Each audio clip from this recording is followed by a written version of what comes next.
that's true. Naked Palpatine. Oh, you pick that one.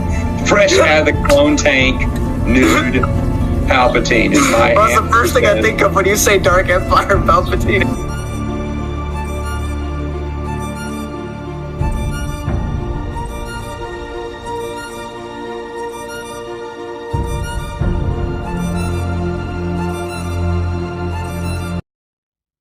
Hello, everybody.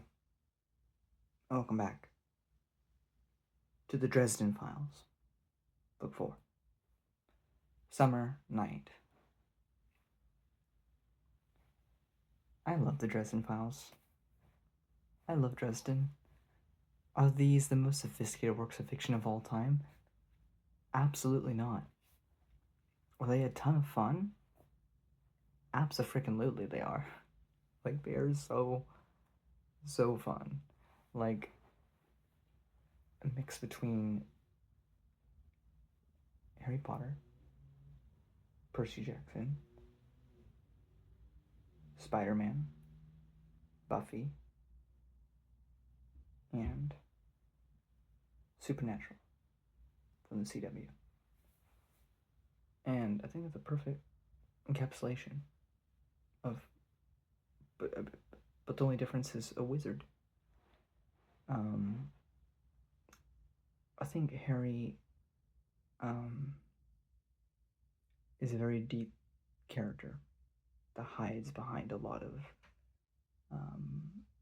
bravado, but also we know that he's also extremely negative on himself.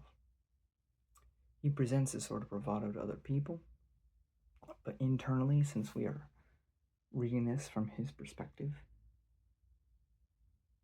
he is outwardly sort of prideful and boastful. He is inwardly very self-deprecating and against himself. But then you see how other characters treat him, and he's just a fantastic character. And I'm sure he's just going to continue to grow. We have a lot of world building here. Things are ramping up. We get to finally kind of know what the White Council is all about in this book, with the Wizard Council. We get to learn a lot more about the fairy world and how that all works. I'd say this is the start of building of an actual, like, huge story. The first three are like fun stories set in the world of Dresden, but now we're really growing into something. But ultimately, Harry is very depressed over the ending of the last book, which, if you're watching this, I assume you've read the last book. But something happened at the end of the last book. He's rather depressed about it, and he's been doing pretty poorly. He looks homeless. He looks like a hermit, and the Wizard Council, the White Council, is wanting to put him on trial because now the world is at war. Well, the wizards are now in war against the vampires, and they want to put Harry on trial because to end the war, all the vampires are asking for is the life of Harry Dresden. At the same time, apparently, a fairy bought the debt that Harry owed to Leah. So now he's beholden to her, this new lady. And that's the whole thing we'll get to in spoilers. But by and large, it becomes this huge story dealing with this whole fairy situation. It's a whole kerfuffle, I guess. But yeah, this continues to be excellent. I mean, just really fun, really emotional for the premise that is so silly. But it's a good time. It's a good time. And I mean, there's nothing I'm going to say that's new. Hundreds of people have discussed Dresden on YouTube. Like, I'm not talking about something niche here. A lot of people know what this is, but I'm giving my perspective. So I'm sharing what I like and what I don't like, and so far there's not much I don't like. You know, the only thing that people tend to say about this series is the male gaze, and honestly, I've never really been bugged that much by it because I don't judge people on their thoughts. Because if I was judged by my thoughts, if you were judged by your thoughts, we would all be found guilty. You know, like imagine every stray thought you've ever had in your life, and we put a projector of it on TV, and everyone gets to see every single thought you've ever had from your earliest memory till this very moment. People would hate you. They would hate you. But that shouldn't determine what people think of you. It should be your actions. So, the same with Dresden. There's nothing about him actions-wise that I find deplorable, really. He's just fantastic, along with all the other characters in the series. So, been a bit vague, but if you're 3 books in and you're like, I still don't really know, I would push through with this one. I think this really opens up the world a lot beyond just, Harry doing an investigation of the week. I mean, there still is that sort of structure in there, but there's so much growth here from Harry's past to the wizard court to how the fairy world works and everything there. There's just so much being built here. I think just makes it an objectively better time. So, I liked the first 3 Dresden books, and I'm loving these books. Am I an uber fan? Maybe not yet, but I got a feeling a couple more books in, and I might just be. So, that's my non-spoiler thoughts. If you don't want any spoilers, there's the door. What else we got? So Mabe was the fairy I was talking about. She bought Leia's purchase of Dresden. Mabe offers Dresden freedom in exchange for 3 favors. We deal with the first favor only in this book, which means this can be a running thread for at least the next 2. Also learn about Ebenezer McCoy, who is Harry's second teacher, because his first teacher was the guy he killed. So Ebenezer's awesome. Got nothing bad to say about him. We also meet Martha Liberty and Listens to Wins, or Injun Joe. We're not supposed to say that anymore, though. Native American Joe, or just Joe. I think we'll just call him Joe. But really cool, the diversity within there, with Ebenezer, Martha Liberty, who I think is a black lady, if I remember correctly. I'm not positive.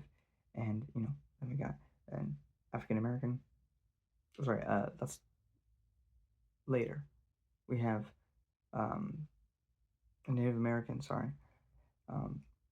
And Ebenezer's like Irish or something. I don't know, but he's funny. There's a raccoon that's like called Little Brother, and it's like with Joe. That was something. And then we have the Wizard Council section, because basically we introduce these 3 because they're in support of Harry, because they see him as a good person, they're in his corner, so they're there to assist him with the trial. And of course we get this whole section with the White Council wizards, which is so cool, from the highest one being Merlin, which is kind of cool, to I got mixed up last time. It was not Michael was a newer character in book 3. Who I was thinking of in book 1 or 2 was the other guy, Morgan, who hates Harry, and he returns in this book. And so many moving pieces here. It's just fantastic. It's so interesting, along with the mysterious gatekeeper character. The gatekeeper is the one who demands a trial for Harry to get Mabe's help. That, since he's the last one that gets to stand in the vote, the gatekeeper says, listen, put Harry on trial. If he can get Mabe to, because Mabe basically has access to this sort of realm that they can use to traverse easier, to do stuff. And if Dresden can convince her to let them do that, then he'll be in favor of him, and that will win out the vote, and Harry will be okay. Now they don't know that Mabe already contacted Harry, or she bought the debt. So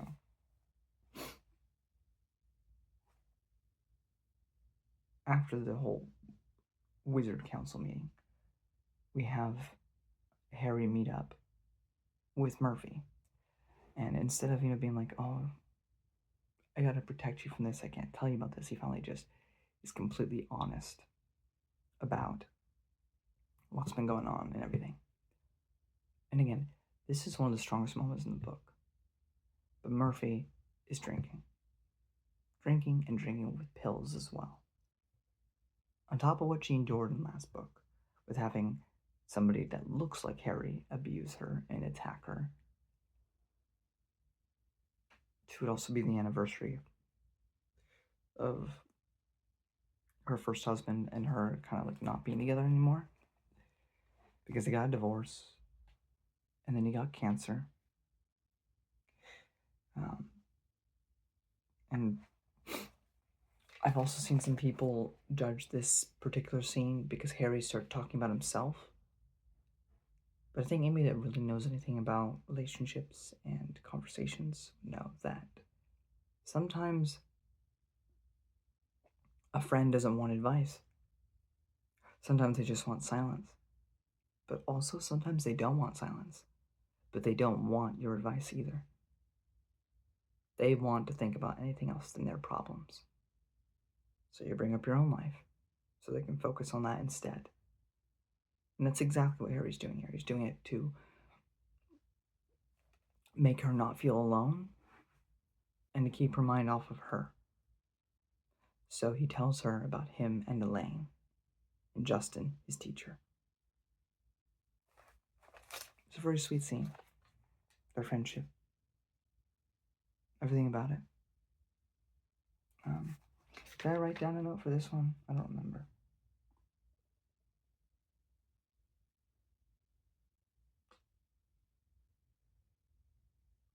Because the people who should be backing me up are about to throw me to the wolves. Because the only person actually helping me is green enough to get himself killed without a babysitter. I set the empty cup down. Because when I asked myself who I could trust, I came up with a damn short list.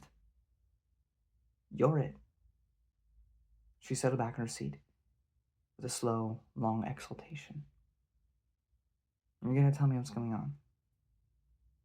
If you're willing. I know I've kept things from you, but I've done it because I thought it was how I could protect you best. Because I don't want you to hurt. Yeah, I know it's annoying as hell. I try to smile. In this case, ignorance is bliss. If I tell you this stuff, it's going to be serious. Just knowing it could be dangerous for you. And you aren't going to be able to get away from it, Murph. Not ever.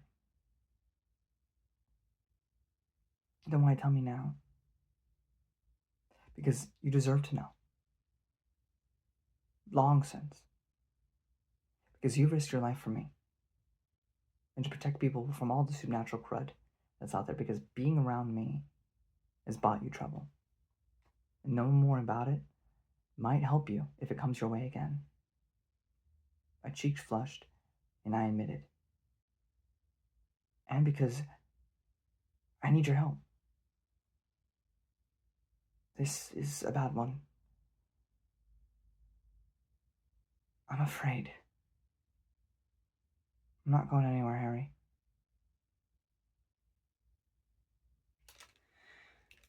Good stuff. We learn that Elaine is alive. And she comes to Dresden's apartment later. Elaine claimed to have been under control when she betrayed Harry. That it was not herself. Harry reluctantly believes her. Leah and Dresden have a conversation. We get a deepening of Leia's character. It's a bit complicated, but she does seem, in her own twisted way, to actually care about Harry. The Never Never is a big place. In fact, it's the biggest place. This is just a bunch of world building here. The Never Never is what the wizards call the entirety of the realm of spirit. It isn't a physical place, with geography and weather patterns and so on. It's a shadow world, a magical realm, and its substance is as mutable as thought. It has a lot of names, like the other side, the next world, and it contains within it just about any kind of spirit realm you can imagine somewhere. Heaven, hell, Olympus, Elysium, Tartarus, Gehenna, you name it, Gehenna. And it's in the Never Never somewhere. In theory, at any rate.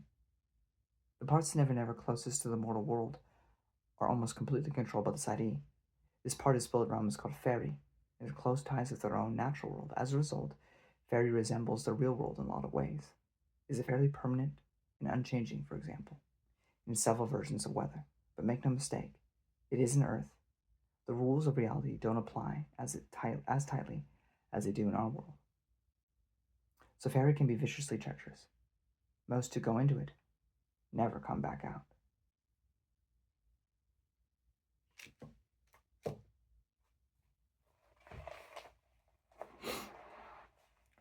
We learn that Aurora, who is the summer queen, is responsible for the whole situation to begin with the death of the summer night, or the winter night, or whatever.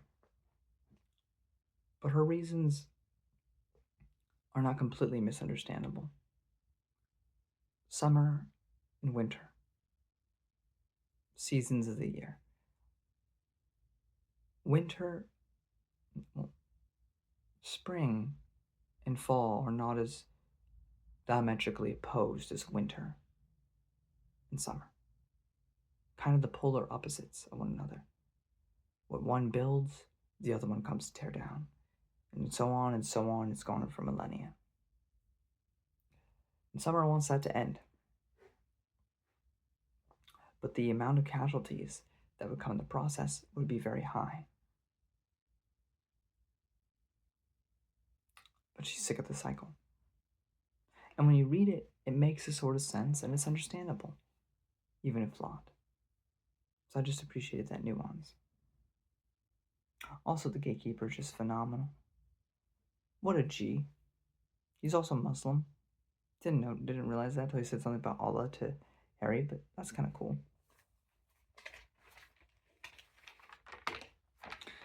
And then my phone again. Alrighty. Harry, Fix said, how you doing? I blinked at them and said, you?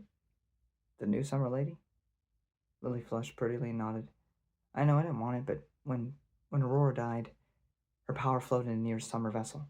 Usually it would be one of the other queens, but I had the knight's power and it just sort of plopped in there. I lifted my eyebrows and said, are you okay? She found I'm not sure. It's a lot to think about. It's the first time this kind of power's fallen to a mortal. You mean you haven't chosen?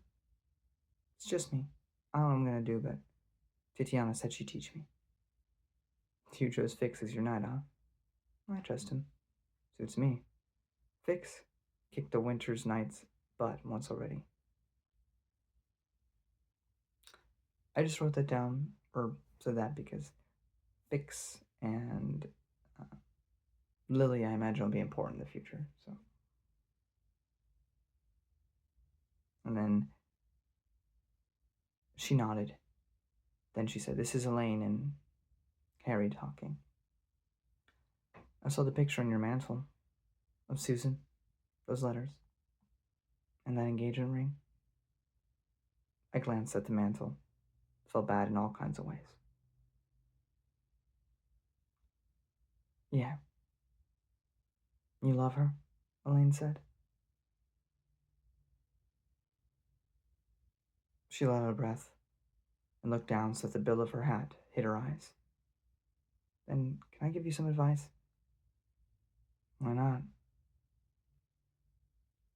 She looked up and said, Stop feeling sorry for yourself, Harry. I blinked and said, What? She gestured to my apartment. You were living in a sewer, Harry. I understand that there's something you're blaming yourself for. I'm just guessing at the details. But it's pretty clear you were driving yourself into the ground because of it. Get over it. You aren't going to do her any good as a living mildew collection. Stop thinking about how bad you feel, because if she cares about you at all, it would tear her up to see you like I saw you a few days ago. I stared at her for a moment and then said, Romantic advice? From you? She flashed me half a smile and said, Yeah, the irony. I'll see you around. I nodded and said, Goodbye, Elaine. Just another good little small moment. Again, the pros are nothing to write home about, but they're effective with the emotions. And this is 4 books in to a rather silly series. And I'm so deeply, deeply, deeply, deeply invested in Harry Dresden, in I almost said Killian Murphy, and in Murphy, and Michael, even Leah. So these new wizards we learn about, I instantly love them. Maybe it's not Will of Time, but these 4 books have touched my heart more than 4 books of way longer books of Wheel of Time have done. So maybe Jim Butcher's doing something right. And I very much look forward to Death Masks up next.